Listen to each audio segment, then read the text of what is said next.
You know what is better than a beautiful sunrise? Sunrise with a new replacement stock board at the door.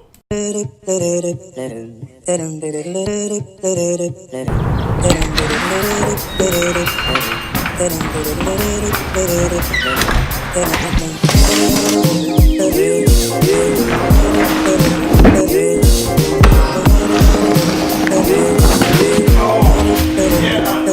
supposed to send us new board.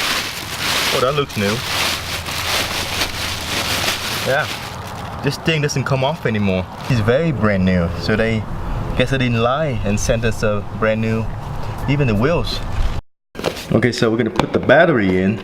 I have the battery with me because when you send it back, you keep your battery with you. Get it in first, and then slide it in.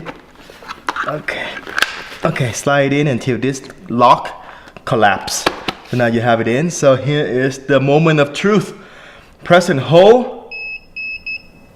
Okay, now we have that on. Green lights here and brake light here. Now I just need to do my thing. Put on my left foot first because this is where you brake. And you want to make sure that it's not going to go forward. Actually, it won't go forward because you need 2 feet for it to go forward. That beep means that it says that you're on there. So lean forward.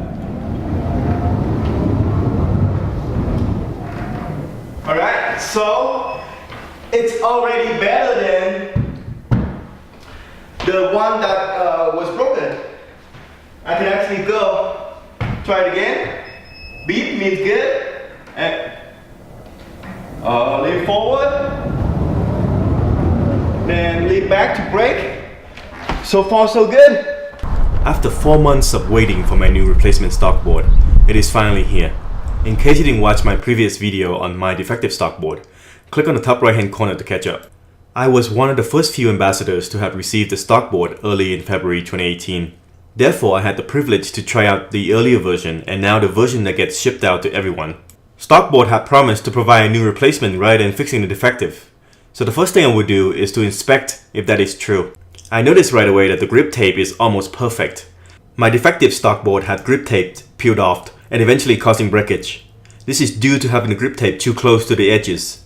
The new replacement stock board is no exception and will eventually break off.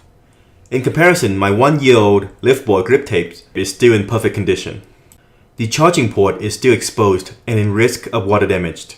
My other complaint with the earlier version of stock board was the grip handles, as it was sharp and cut into your skin. They have rounded the grip handles, thereby more comfortable to hold. In my last video, I talked about the tight shifting and turning.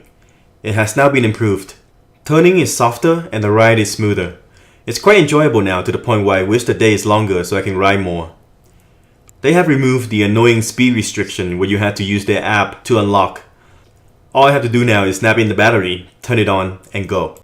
As for software, I noticed the acceleration is more responsive and the sensors have not failed to notice my feet. The biggest change is the brake.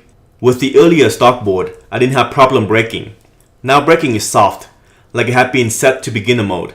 I need to lean back extra to put more weight on the back leg to brake. This is troublesome as it feels like braking on a single motor rather than a dual motor that is equipped on the stock board. Now I have to brake another 5 to 10 feet extra to prevent collisions.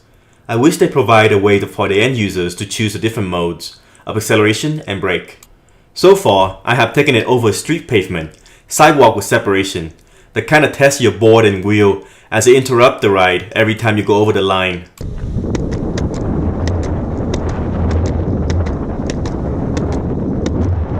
And raised sidewalk, the type that send you flying.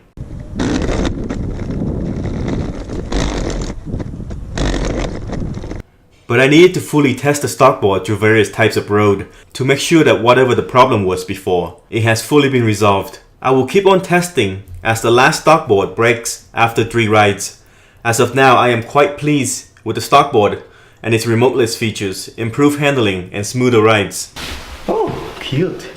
Oh, you're very beautiful there. Can I take a picture of you first?